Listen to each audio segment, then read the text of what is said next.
Hello, dear friends. These are some words I want to say on parshat tetzveh. I'm here in my hotel room in Bucharest, Romania. And these are some things I said also last night to the student in the program I've been teaching here at the university. Already in parshat Truma, in the building of the temple, these are the parsha we're talking about now, the building of the temple. Truma tetzveh are two parshiot, two portions which talk about the command to build the temple. Then in the middle you have Ki Tisa, this coming Shabbat, which talks about the sin of the golden calf. And then you have another two parshiot, Vayal Kel Pakude, which is the execution of the carrying out of the building of the temple.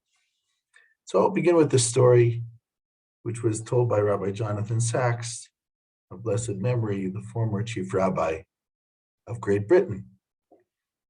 And Sacks tells the story that during his tenure as chief rabbi, when Tony Blair was the prime minister of Great Britain, in American politics, you might say, for some people you can talk about being a religious person, depending on what party, and some people you can't. But in England, he said it's not very politically correct to say that you're a religious person. But he said, but Blair was such and was an avid Bible reader.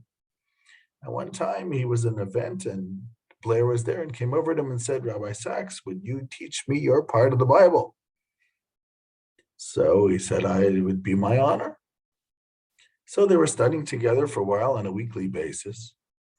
And they were doing the book of Exodus, Shmot, and they came to these parshiot, to these portions about the Mishkan, about the tabernacle. Blair turned to Sacks and said, well, Rabbi, this is now the boring part is starting.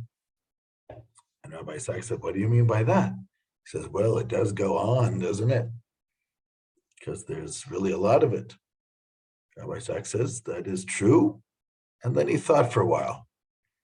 And he said to him, let me put it this way. It's true.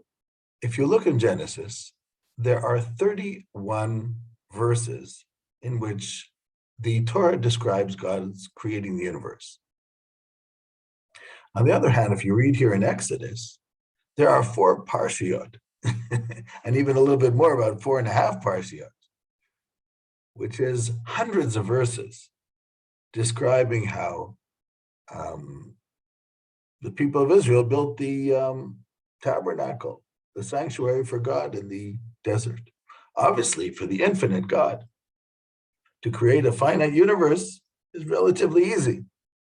So it only needs 31 verses to describe it. But for finite man to build a sanctuary for the infinite God, that's very difficult.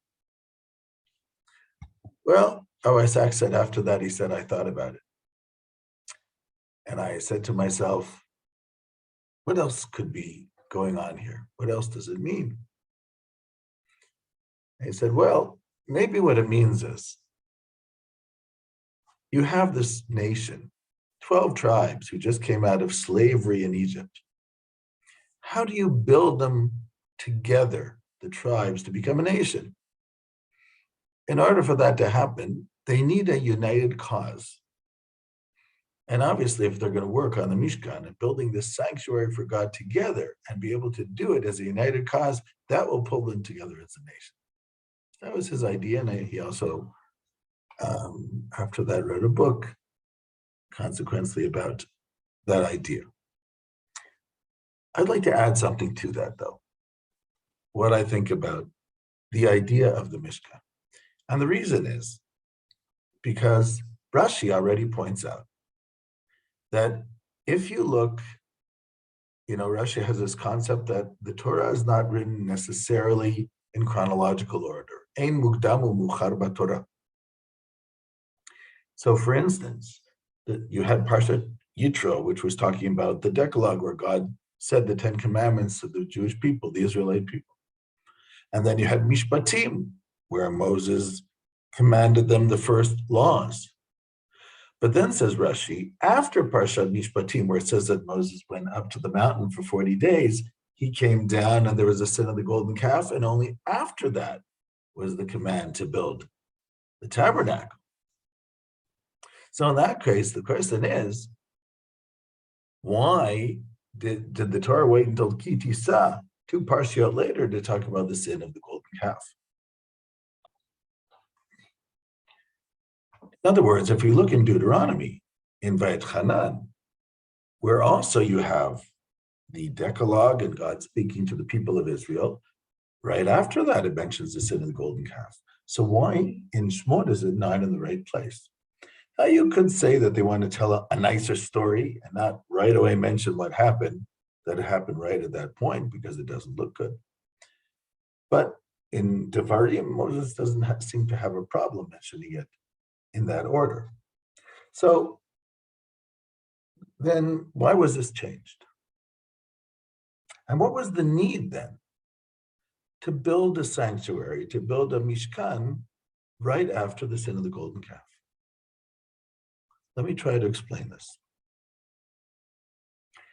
The sin of the golden calf, as Rav Yehuda Levi says in the Kuzari, was a terrible sin, but in a sense, an understandable mistake. You see, in antiquity, there were 2 things unique about monotheism. One was that it believed in one God, which was an exclusive God, something which was hard for ancient man to understand, because every people had its God, and every people thought its God was the greatest God. But the idea of the seeming intolerance that there's only one God, the exclusivity of monotheism, was something that was very hard for ancient man to understand. And the second thing was, in antiquity, the worship of God had to be through some type of icon, some type of picture. That was the way it was done. Just like today, when you have a religion, there is prayer in a sanctuary. It's just, that's what people understand. So in antiquity, if you were to worship God, it would have to be through some type of medium. That was the way they understood it. Or else, what are you supposed to do? Now, of course, Rashi claims that the Erev Rav, the mixed multitude, was the one who pushed for the creation of the egel, of the golden calf. But even so, the other people stood around and said nothing because they had lived in Egyptian culture for hundreds of years and they grew up there. And even though they knew there was only one God, they figured you need maybe some type of medium. And after all, wasn't Moses sort of the medium? And now Moses is gone. We need something, Aaron. With this man, Moshe, we don't know where he went. We need something now to be the go-between between ourselves and God. So as I said, it's a terrible sin, but it's an understandable mistake. Now, Moses, if you remember, in Ki Tisa, Moshe says to God, I want you to forgive these people when it comes to the sin of the golden calf. And if not, I want you to erase me from your book. Now, why would Moses say, erase me from your book? And then God, of course, answers, though he who sinned to me, I'll erase from the book, but not you. You didn't sin to me. There's no reason to erase you from the book. I'm going to tell you what I think the idea of erasing me from the book is. In other words, Moses realizes now how the people see him as a sort of intermediary, that they miss the point. Not that he's the teacher, Moshe Rabbeinu, our teacher, but as if he's some holy man go-between God and the people. So Moses says, God, I have an idea. Erase me from the book. If you erase me from the book, they'll realize it was just a tango between you and them. And all the rest of the generations will understand that. So just take me out of the book. That's the best solution. God says, I'm not going to take you out of the book.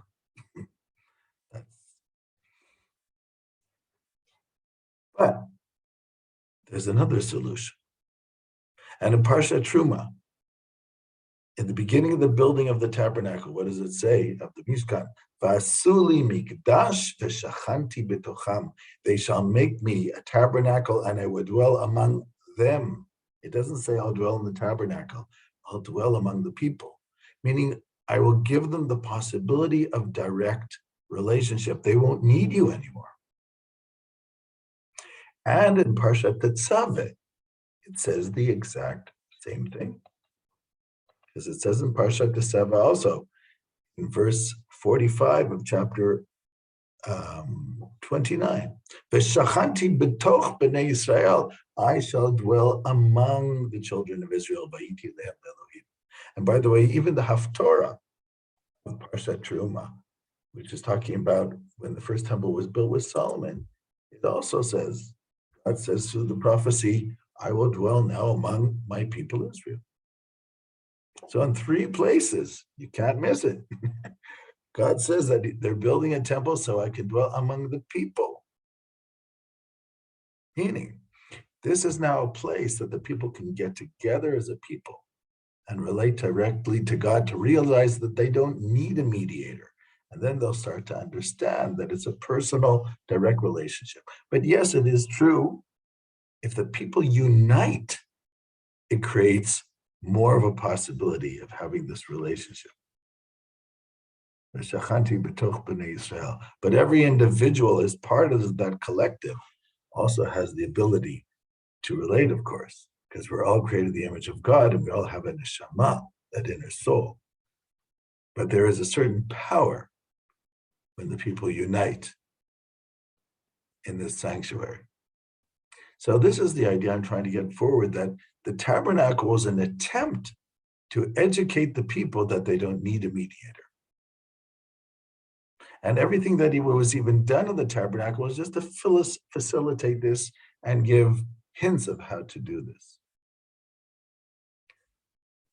V'shachanti betoch b'nei Yisrael, I shall dwell among the people of Israel. We do not need mediators. We do not need images. And later on in Deuteronomy, in Dvarim, Moshe says, remember, you didn't see any pictures that day that you stood at Horeb around the mountain.